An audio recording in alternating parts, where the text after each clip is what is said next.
अस्सलाम वालेकुम स्टूडेंट। आज का जो टॉपिक है वो क्लास 9th बायोलॉजी के हवाले से है। चैप्टर 1 का टॉपिक है कैरियर्स इन बायोलॉजी कि अगर हम बायो सब्जेक्ट पढ़ रहे हैं या बायो का सब्जेक्ट रख लिया तो हम किस किस प्रोफेशन को इख्तियार कर सकते हैं, कौन कौन सी फील्ड जो है वो इन फ्यूचर हमारे लिए बायो सब्जेक्ट पढ़ने के बाद मौजूद है कि हम उसमें जा सकते हैं।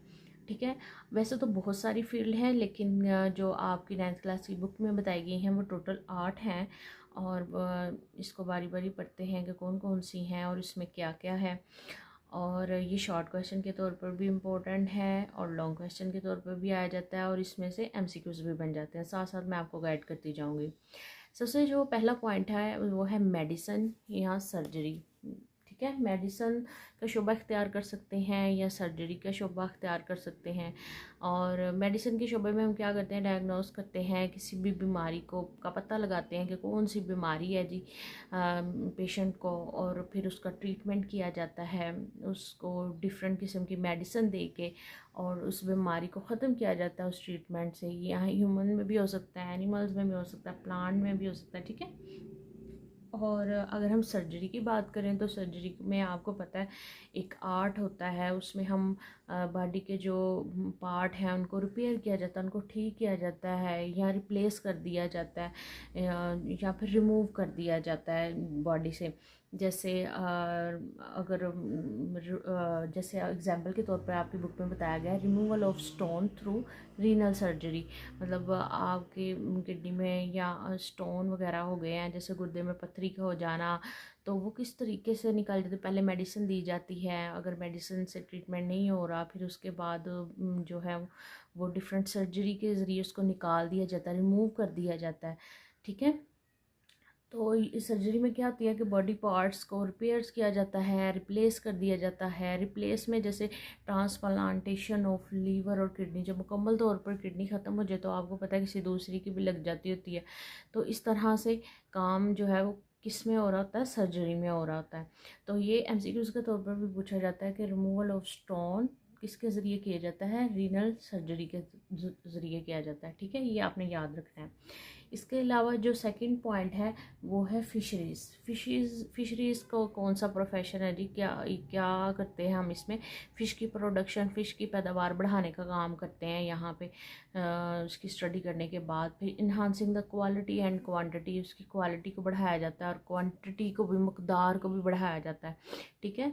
उनको डिफरेंट तरीके की फ़ूड प्रोवाइड की जाती है, एनवायरनमेंट प्रोवाइड किया जाता है। वो सारी स्टडी हमने फ़िशरीज़ में बायोलॉजी में पढ़ते हैं। अलहदा से फिर एक प्रोफेशन जो है इख्तियार करते हैं फ़िशरीज़ का।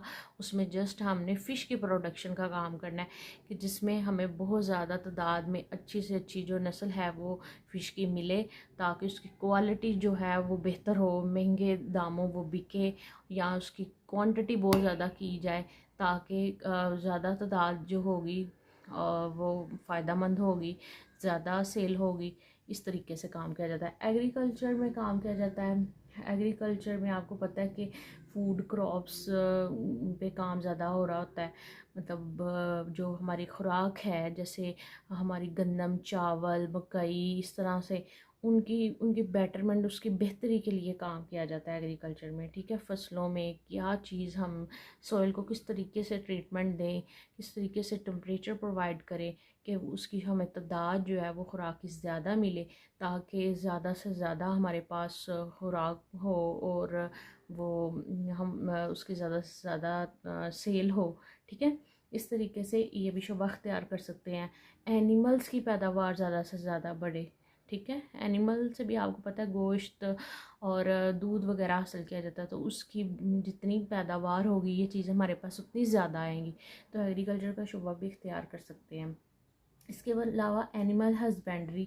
एनिमल हस्बेंड्री कौन सा शोबा है जिसमें हम डोमेस्टिक एनिमल कौन से होते हैं जो कि घरेलू, जो पालते हैं हम, बकरियां और गाय वगैरह, भेड़ बकरियां जो घरों में पाली जाती हैं। ठीक है। उसको डोमेस्टिक एनिमल कहते हैं। शीप, भेड़ें वगैरह उनको उनकी ब्रीडिंग करवाई जाए। ब्रीडिंग मतलब उनकी आपस में क्रॉस ब्रीडिंग करवाई जाए, उनकी तादाद बढ़ाई जाए, बच्चे निकलवाए जाएँ और उनकी जो है केयर किस तरीके से की जाए, उनको कैसा माहौल घर में प्रोवाइड किया जाए या उसकी तादाद में बहुत ज़्यादा इजाफा हो।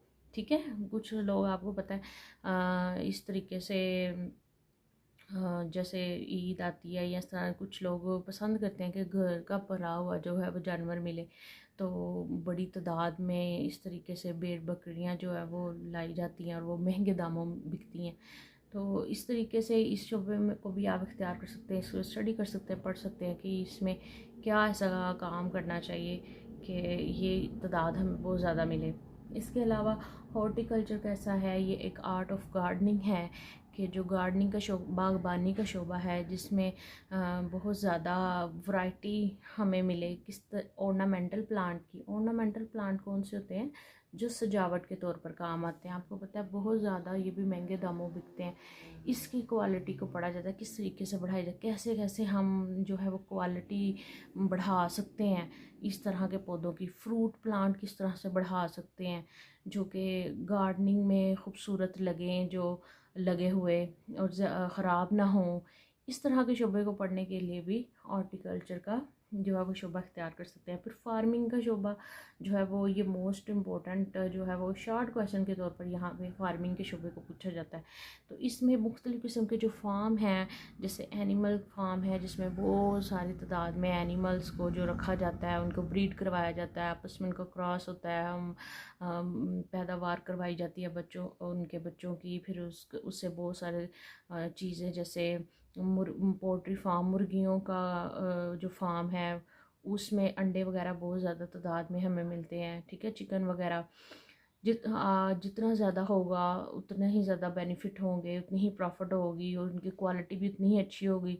तो इस किस्म का शोबा भी इख्तियार कर सकते हैं। फिर फ्रूट फार्म, इस किस्म के जो फार्म है इसमें फार्मिंग में पढ़े जाते हैं और ये शोबा इख्तियार कर सकते हैं। फिर फॉरेस्ट्री में जंगलात, आपको पता है गर्मी जितने ज़्यादा जंगलात होंगे उतने ज़्यादा जो है वो गर्मी कम होगी, हमारे जो एनवायरनमेंट ठंडा रहेगा और आलूदगी कम होगी।